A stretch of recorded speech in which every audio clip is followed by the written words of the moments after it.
ሰላም ጤና ይስጥልን አድማጭ ተመልካቾቻችን፣ ግንቦት 25 2018 ዓ.ም ላይ እንገኛለን። አዳዲስ መረጃዎችን ይዣለሁ ወደ እናንተ አደርሳለሁ። እነዚህም ፖለቲካዊ፣ ዲፕሎማሲያዊ፣ ቀጠናዊ የኃይል አስተላለፍና አጠቃላይ ዲፕሎማሲያዊ መረጃዎችን ለመከታተል ቻናሉን ሰብስክራይብ በማድረግ ቤተሰብ እንድትሆኑ ነው በአክብሮት የምጠይቃችሁ። በዚህ ሰዓት ከያስኳቸው መረጃዎች መካከል ጽምዶን በተመለከተ የወጣ መረጃ አለ። ይህንን መረጃ ዋና ዋና ነጥቦቹን ወደ እናንተ አደርሳለሁ።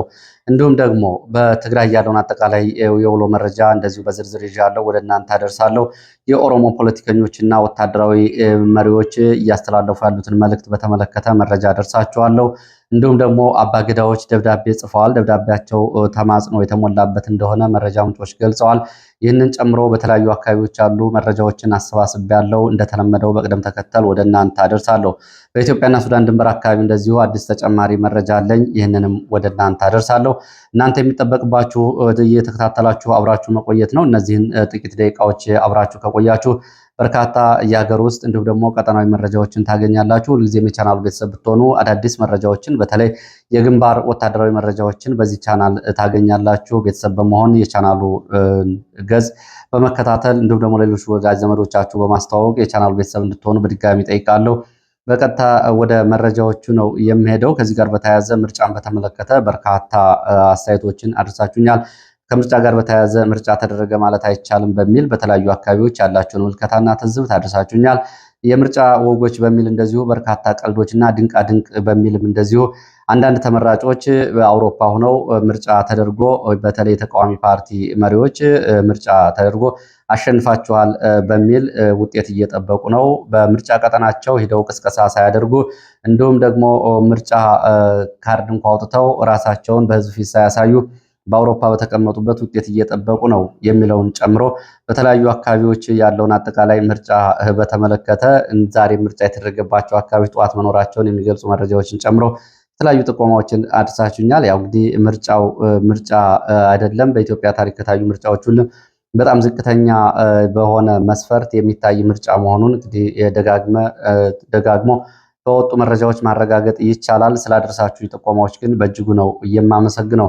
በቀጥታ ወደ መረጃዎቹ ነው የሚሄደው። ወደ መረጃዎቹ ሲሄድ የአባገዳዎችን ደብዳቤ የተመለከተ መረጃን የማስቀድመው በተለያዩ አካባቢ የሚገኙ አባገዳዎችና የኦሮሞ የሀገር ሽማግሌዎች በየአካባቢው ታጥቀው ለሚታገሉ ኃይሎች ደብዳቤ እየጻፉ መሆኑን ወለጋ አካባቢ የወጡ መረጃዎች ጠቁመዋል።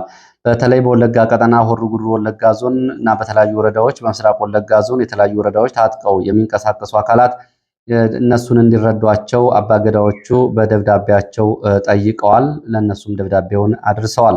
የደብዳቤውን ይዘት በተመለከተ የመረጃ ምንጮቹ በየአካባቢ የሚገኙ አባገዳዎችና የሀገር ሽማግሌዎች ታጥቀው ለሚንቀሳቀሱ ኃይሎች ብልጽግናን ለሚታገሉ ኃይሎች ጉዳዩን ለይተው እንዲመለከቱ በደብዳቤ ጠይቀዋል ተብሏል።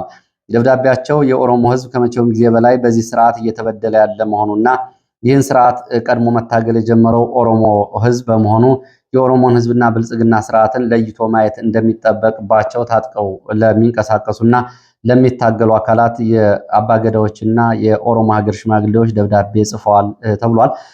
በኦሮሞ እንዲሁም ኦሮሞን በአስገዳጅ ሁኔታ በተለይ በወለጋ ቀጠናዎች የስርዓቱ ደጋፊዎች በሚያደርሱበት ጫና ምክንያት ከዚህ ጋር በሚደርስበት ጫና ምክንያት ከስርዓቱ ሰዎች ጋር በአንዳንድ ስብሰባዎች በሚጠሯቸው ስብሰባዎች መድረኮች ቢገኝም ስርዓቱ ግን የነሱ እንዳልሆነና ስርዓቱ እየገደላቸው እንደሆነ እንዲረዱላቸው በደብዳቤዎቻቸው ጠይቀዋል።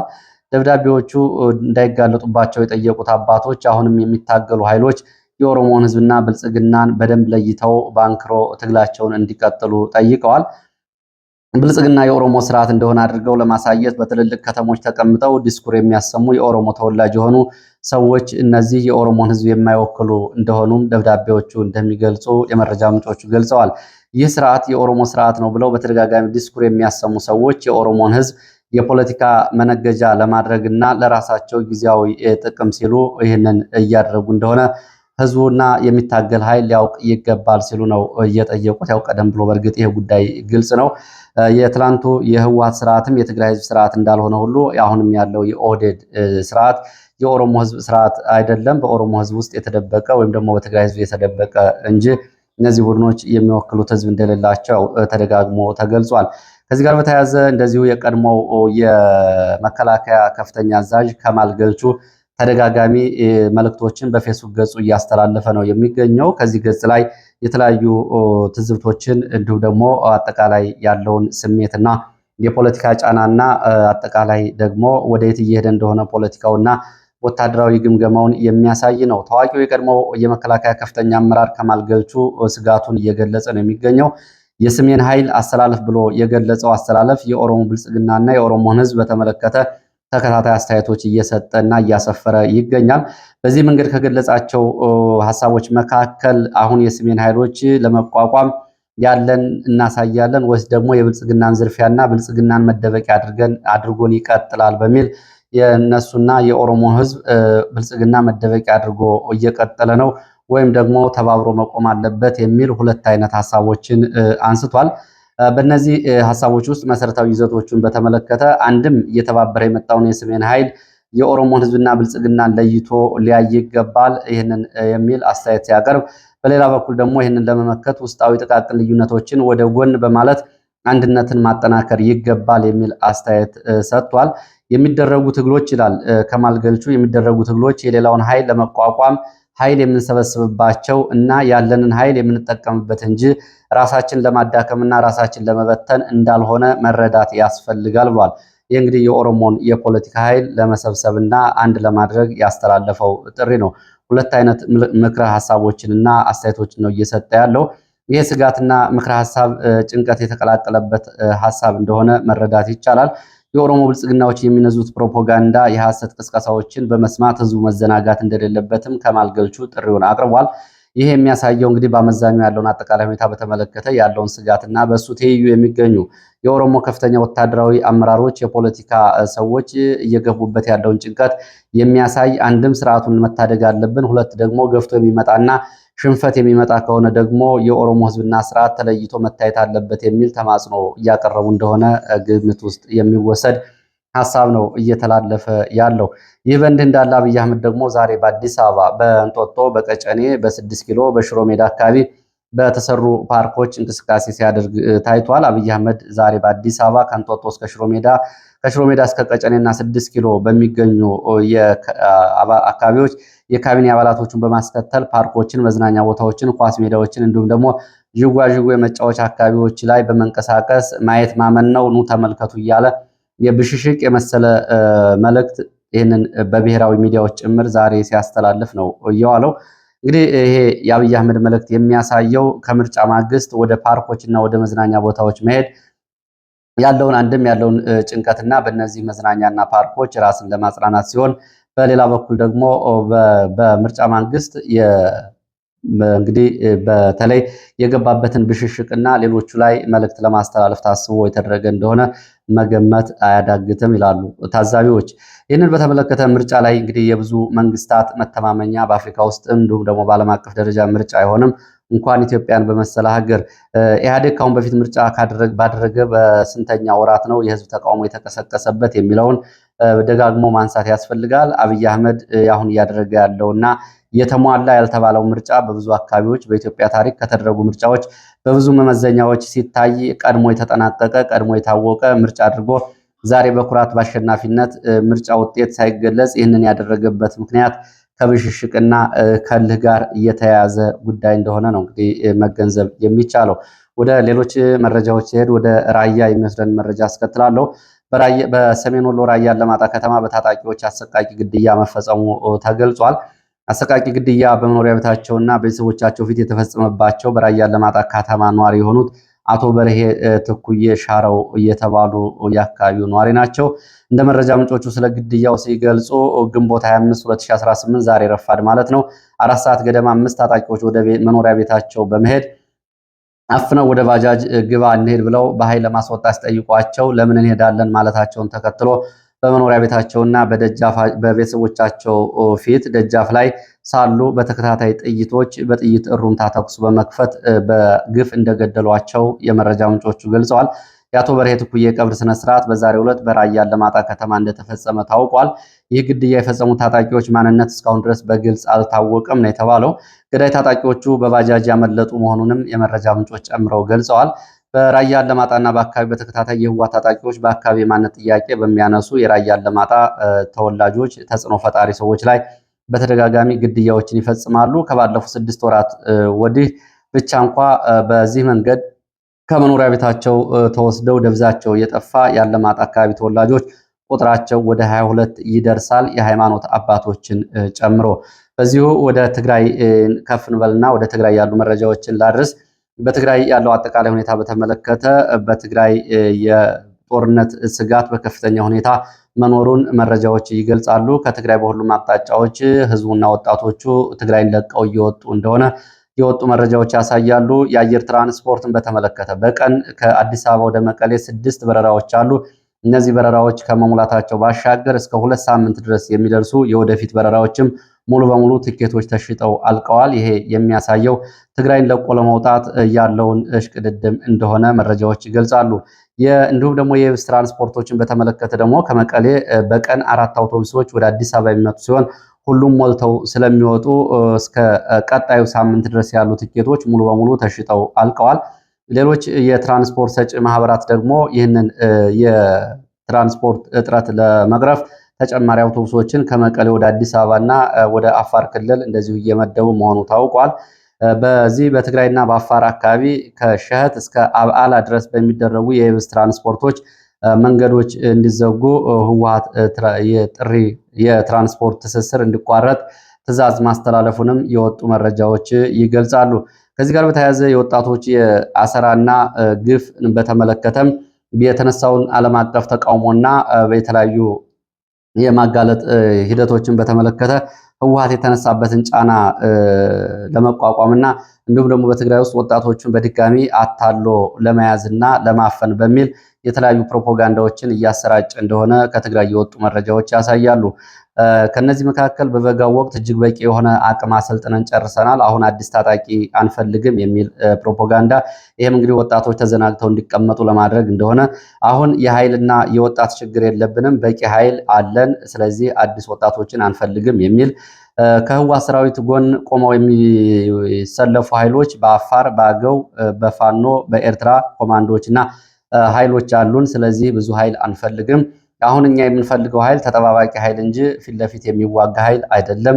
በቂ የውጊያ መሳሪያና ቁሳቁስ በሱዳንና በኤርትራ በኩል አስገብተናል። ስለዚህ አሁን የምናደርገው አዲስ አፈና የለም በሚል ወጣቶች ተረጋግተው እንዲቀመጡ ፕሮፓጋንዳ እየተሰራጨ ቢሆንም እውነታው ግን ወጣቶችን ለመያዝ የተሰራጨ ፕሮፓጋንዳ እንደሆነ ነው የተገለጸው። በድሮን ጥቃት ምክንያት እንደዚሁ ህወሓት በመደበኛ የመንግስት ቢሮዎችና የምክር ቤት አዳራሽ የሚያደርጋቸውን ስብሰባዎች በመቀየር በሆቴሎች እና ባልተለመዱ ቦታዎች እያደረገ እንደሆነ መቀሌ አካባቢ ወጡ መረጃዎች ያሳያሉ። ለምሳሌ በትላንትናው ዕለት የተደረገ ስብሰባ ግራንድ ሆቴል ኤችዜድ ግራንድ ሆቴል ተብሎ በሚጠራ ሆቴል ምድር ቤት ውስጥ ተደርጓል። ይህንን በተመለከተ የድሮን ስጋት በመስጋት እንደሆነ ነው የተገለጸው። ሌላው በትግራይ እየተደረገ ካለው አፈሳ ጋር ህወሓትን ያስደነገጠ ክስተት በሚል ከወጡ መረጃዎች መካከል በወርቅ ማውጫ እና በወርቅ መፈለጊያ ጉድጓዶች አካባቢዎች የሚደረጉ አፈሳዎችና ገፈፋዎችን በተመለከተ በዚህ አካባቢ በወርቅ ማውጣት ስራ ላይ የተሰማሩ ምልስ የሚባሉ የቀድሞ ታጣቂዎችና ሚሊሻዎች አሁን ላይ አፈሳ ለማድረግ እነሱን ለመያዝ በሚንቀሳቀሱ ሚሊሻዎችና ታጣቂዎች ላይ በሚወስዷቸው እርምጃዎች ምክንያት በወርቅ ማውጫ ጉድጓዶችና አካባቢ እንዲሁም ደግሞ የቀድሞ ታጣቂዎች ላይ የሚደረጉ አፈሳዎች ጥንቃቄ የተሞላባቸው እንዲሆን በሚል ህወሓት አዲስ ውሳኔና አቅጣጫ አስተላልፏል። የህወሓት ኮማንድ ይህንን ያስተላለፈው አፈሳውን በተመለከተ በተለይ በወርቅ ማውጫ አካባቢዎች የቀድሞ ታጣቂዎችን ለማፈስ ከሄዱ ታጣቂዎችና ሚሊሻዎች መካከል በተፈጸሙ ግጭቶችና ወርቅ በማውጣት ስራ ላይ የነበሩ የቀድሞ ምልስ ሚሊሻዎች ታጣቂዎች በሰጡት ያጸፋ ምላሽ በርካታ ሚሊሻዎች መገደላቸውን ተከትሎ በወርቅ ማውጫ ጉድጓድ አካባቢ በተሰማሩ የቀድሞ ታጣቂዎች ላይ የሚፈጸሙ አፈሳዎች ጥንቃቄ የተሞላባቸው እንዲሆኑና ያልተወሰነ ጊዜ እንዲቋረጥ በህወሓት በኩል ውሳኔ ተላልፏል ነው የተባለው። ወደ አርሲ ስንመለስ እንግዲህ በአርሲ ቀጠና በየቀኑ ከሚሰሙት ሰቆቃ መረጃዎች መካከል በዚህ በአርሲ በምስራቅ አርሲ በምዕራብ አርሲ እና በተለያዩ የዚህ ምስራቅ ሸዋ አዋሳኝ አካባቢዎች በሚገኙ አካባቢዎች በኦርቶዶክስ እምነት ተከታዮች ላይ የሚፈጸመው መጠነ ሰፊ ጭፍጨፋ ነው።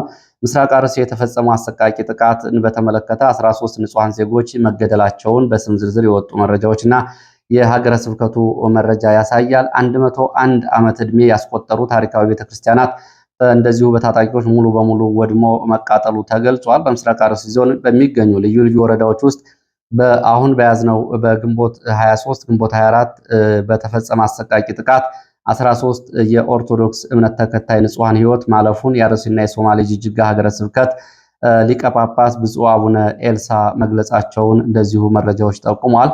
የአርሲ ሀገረ ስብከት ሚዲያ ጠቅሶ የወጣው መረጃ እንደሚያመለክተው ጥቃቱ በአሶሳ፣ በሽርካ፣ በሆንቆሎ ዋቤ ወረዳዎች እያነጣጠረ ነው። በዚህ ሳቢያ ከ280 በላይ የኦርቶዶክስ እምነት ምዕመናን እና የአካባቢ ነዋሪዎች ካለምንም ንብረት መፈናቀላቸውና ሜዳ ላይ መውደቃቸውን የወጣው መረጃ ያሳያል።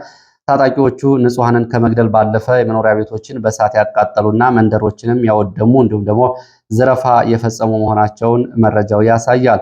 ጥቃቱ የታሪካዊ ቅርሶችና የአድባራት ውድመትንም ያስከተለ ሲሆን 101 ዓመት ዕድሜ ያስቆጠረው ጥንታዊ የጠላታ ቅዱስ ገብርኤል ቤተክርስቲያን በሙሉ በሙሉ በእሳት ጋይቶ ወድሟል። በተጨማሪም የካራ ኩፍቱና መድኃኔ ዓለም ቤተክርስቲያን ከፍተኛ ዘረፋና ጥቃት ደርሶበታል። ምዕመናን ቤተክርስቲያንና ቅዱስ ጽላትን ታቦት ይዘው ወደ በረሃ ለመሰደድ መገደዳቸው ታውቋል። ትናንትና ሌሊት በተፈጸመው በዚህ ጭፍጨፋ ህይወታቸውን ያጡ ሰዎች ስም ዝርዝር በጥቂቱ አቶ ደምረው አበራ ባለ70 ዓመት ዕድሜ አዛውንት፣ ከፈለኝ ልክ የለው ዕድሜ 56፣ ኃይሉ ንጉሴ ዕድሜ 70፣ እሸቴ ደመና ዕድሜ 42፣ አበባየሁ ዳኘ ዕድሜ 42፣ ሰሙ አባይነህ ዕድሜ 70፣ አማረ በላይነህ ዕድሜ 80፣ ተሬ ደሴ ዕድሜ 25፣ ወጣት ገነነ ጥላሁን ከሽርካ አካባቢ፣ ወጣት ሙርቴሳ ጥላሁን ከሽርካ አካባቢ፣ ንጉስ ማንደፍሮ ከሆንቆሎ ዋቤ አካባቢ፣ አቶ በቀለ ኃይለ ሚካኤል ሆንቆሎ ተብሎ የሚጠራው አካባቢ ስማቸው ያልታወቀ እንደዚሁም አንድ የመንግስት ሚሊሻን ጨምሮ በርካቶቹ መገደላቸው ታውቋል። ብፁዕ አቡነ ኤልሳ በተፈጸመው አሳዛኝ ድርጊት የተሰማቸውን ጥልቅ ሐዘን ገልጸው ለተጎጂ ቤተሰቦች መጽናናትን ተመኝተዋል። ሊቀ ጳጳሱ እንግዲህ በመጽሐፍ ቅዱስ ላይ ያለውን ስለ እናንተ ሁልጊዜም ተገድለናል እንደሚታረዱ በጎችም ሆነናል የሚለውን የመከራ ጥቅስ በማስተላለፍ ሐዘናቸውን ገልጸዋል። እዚህ ላይ ማንሳት የሚገባው ጉዳይ ግን ቤተክርስቲያኗ እንደዚህ አይነት የመጽሐፍ ቅዱስ ጥቅሶችን እየጠቀሰች ነው ማለፍ ያለባት። ምዕመናን ተጨፍጭፈው ካለቁ በኋላ በተደራጀ በተቀናጀ በመንግስት መዋቅር በሚመራ ጭፍጨፋ ይህን ያክል ግፍና በደል እየተፈጸመ ቤተክርስቲያኗ ምን እየሰራች ነው የሚለው ጥያቄ የሚነሳው አሁን ነው። የቤተክርስቲያን አባቶች ጉዳዩን ያውቁታል። በተለያየ ጥቅማጥቅም በምድራዊ ኑሮ ተደልለው የሚጠብቁትን መንጋ ረስተው እረኝነታቸውን ትተው ካልሆነ በስተቀር መሆን ያለበትንና ቤተክርስቲያኗ መብቷን ለማስከበር ማድረግ ያለባትን ጉዳዮች በሙሉ ማድረግና ጫናዎችን ማሳረፍ ነበረባቸው። ግን አሁን እየሆነ አይደለም። አሳዛኙ ነገር ከጨፍጫፊዎቹ ከገዳዮቹ ባሻገር የቤተ ክርስቲያኗ አባቶች ዝምታ ሆኗል። ወደ ሌሎች መረጃዎች እሄዳለሁ። ወደ አሶሳ ቀጠና የሚወስደን መረጃ ነው የማስከትለው። ወደ አሶሳ ቀጠና ስንሄድ በኢትዮጵያና ሱዳን ድንበር አካባቢ በሚገኙ ኩርሙክና አካባቢዎቹ አሁንም የሱዳን ድሮኖች ተከታታይ አሰሳና ቅኝት እያደረጉ መሆኑን የመረጃ ምንጮች ገልጸዋል። ኩርሙክ ተብላ በምትጠራው ከተማ በአማካይ በቀን 2 ጊዜ የድሮን አሰሳና ቅኝቶች ይታያሉ ያሉት የመረጃ ምንጮች አብዛኞቹ ነዋሪዎች ከሚያዝያ 21 ጀምሮ በድሮን ጥቃትና ባለው አጠቃላይ ውጥረት ምክንያት ከተማውን ለቀው የወጡ ቢሆንም ሰሞኑን ወደ ከተማዋ የተመለሱ ነዋሪዎች ከፍተኛ ስጋት ላይ መውደቃቸውን ለኢትዮ ፎከስ ገልጸዋል። ይህ በእንዲህ እንዳለ ከቀናት በፊት ወደ ኢትዮጵያ 40 ኪሎ ሜትር ዘልቆ የገባው የነ አልቡርሃን ድሮን አሰሳ ላይ እንዳለ በኢትዮጵያ አየር ኃይል ተመቶ መውደቁን መረጃ ምንጮች ያው ደጋግመው ገልጸዋል።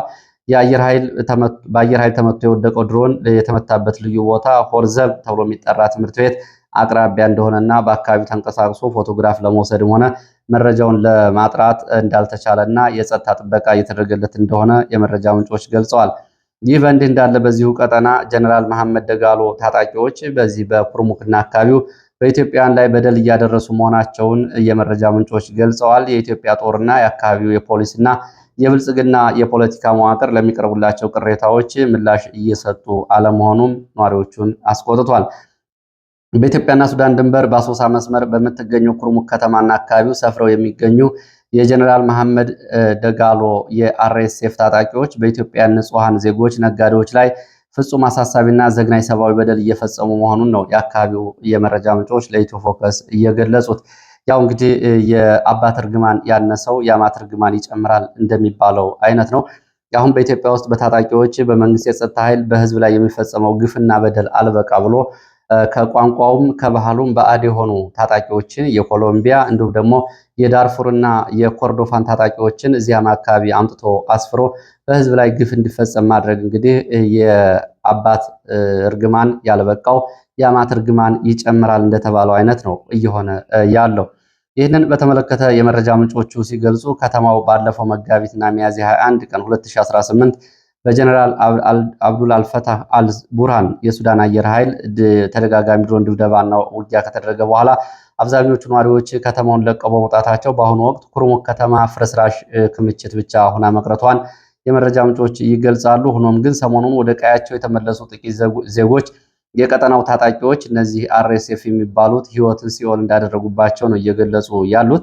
የአርኤስኤፍ ታጣቂዎች በኩርሙክና ዱል ሽታሎ ተብሎ በሚጠሩ አካባቢዎች እየፈጸሟቸው ያሉ በደሎች መካከል ያስገድዶ መድፈርና ጾታዊ ትንኮሳና ጥቃት በተለይ ዱል ሽታሎ ተብሎ በሚጠሩ ልዩ ቦታው በምግብ ቤቶች በመጠለያ ቦታዎች በመግባት በሴቶች ላይ አስገድዶ መድፈር ሙከራዎችንና ጾታዊ ትንኮሳዎችን ጥቃቶችን እያደረሱ ነው።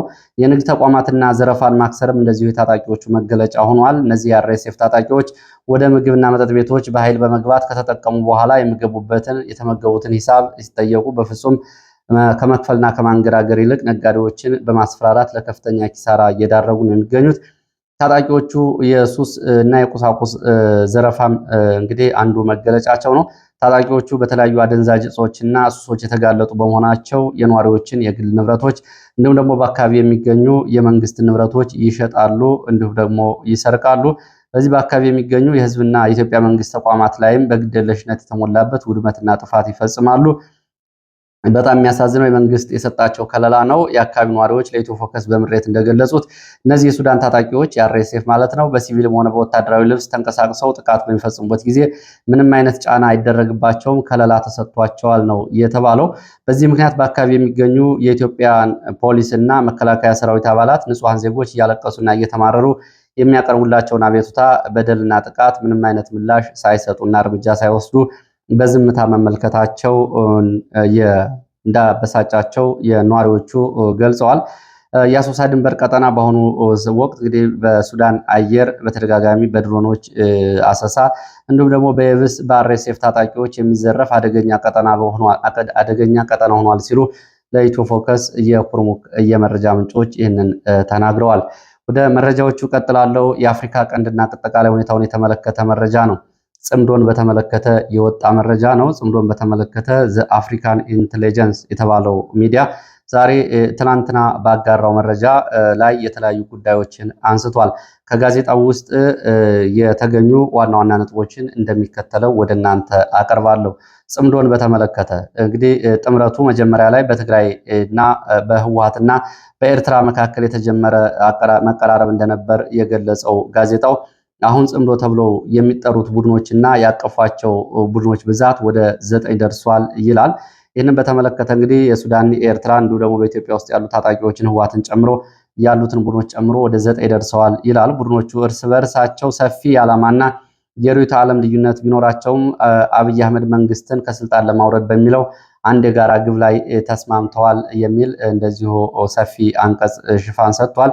ከዚህ ጋር በተያያዘ ጽምዶ ያደረጋቸውን ሚስጥራዊ ስብሰባዎች በተመለከተም የጎረቤት ሀገራትን ሚናን በተመለከተ ጋዜጣው ይህንን አውጥቷል።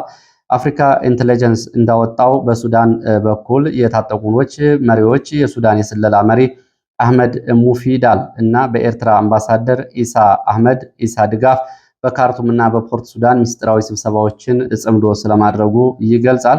የመቀሌ ስብሰባን በተመለከተ በቅርቡ በመቀሌ የተደረገው የጽምዶ የመጀመሪያው ትልቅ ስብሰባ ሙሉ በሙሉ ወታደራዊ ይዘት ያለው እንደሆነም እንደዚሁ ጋዜጣው አጋርቷል።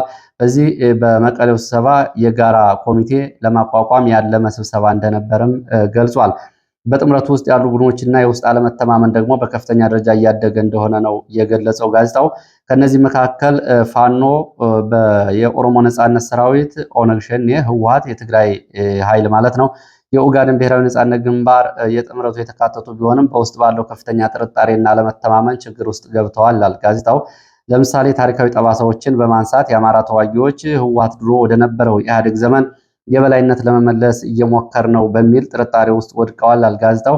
ፋኖም በዚህ ምክንያት በልዩነቱ ወደ ሁለት ተከፍሏል። የፋኖ ልዩነት ከህወሓት ጋር ለመተባበር ፈቃደኛ የሆነና በወልቃይትና በተለያዩ ጉዳዮች ምክንያት ይህንን እየተቃወመ በሚል ፋኖም ወደ ሁለት ቡድን ተከፍሏል በዚህ ምክንያት ይላል ጋዜጣው። ሌሎቹ ቡድኖች ደግሞ እንደ አፋር፣ አጉጉሞ፣ ኦብነግ ያሉ ቡድኖች ጥያቄያቸው ከትግራይ መሪዎች ፍላጎት ጋር ፍጹም ተጻራሪ እንደሆነ ጋዜጣው እያነሳና የተለያዩ ሰፊ አተታዎችን አቅርቦ የወቅቱ ጂኦፖለቲካዊ ሁኔታዎችን በተመለከተ የተወሰኑ ጉዳዮችን አንስቷል ጋዜጣው። ትናንትና የተደረገው ምርጫ ተከትሎ በዚህ ምርጫ ውጥረት ሊያባብስ ይችላል ይላል። ምርጫው የብልጽግና ፓርቲ የሚያገኘውን ድል ጠቅላይ ሚኒስትር አብይ አህመድ ጠንካራ ወታደራዊ እርምጃ ለመውሰድ ሊጠቀምበት ይችላል ከምርጫው በኋላ በሚል ቀጠናዊና ጂኦፖለቲካዊ ሁኔታውንም ወደ አሳሳቢ ደረጃ የሚወስድ እንደዚሁ ትንተና አስቀምጧል። የአሰብ ወደብ ፍላጎት በሚለውም ጠቅላይ ሚኒስትር አብይ አህመድ የአሰብ ወደብን ለመያዝ ካለው ከፍተኛ ፍላጎት አንጻር ይህንን የተቃዋሚዎች ጥምረት እንደ ደህንነት ስጋት ወይ ደግሞ ፕሪቴክስት በመጠቀም ወደ ኤርትራ ድንበር ለመግፋት ሊጠቀምበት ይችላል ይላል። እንግዲህ ጋዜጣው ይሄ አቅም የሚጠይቅ ጉዳይ ነው። ያው የሀገር ውስጥ ሁኔታው ይታወቃል።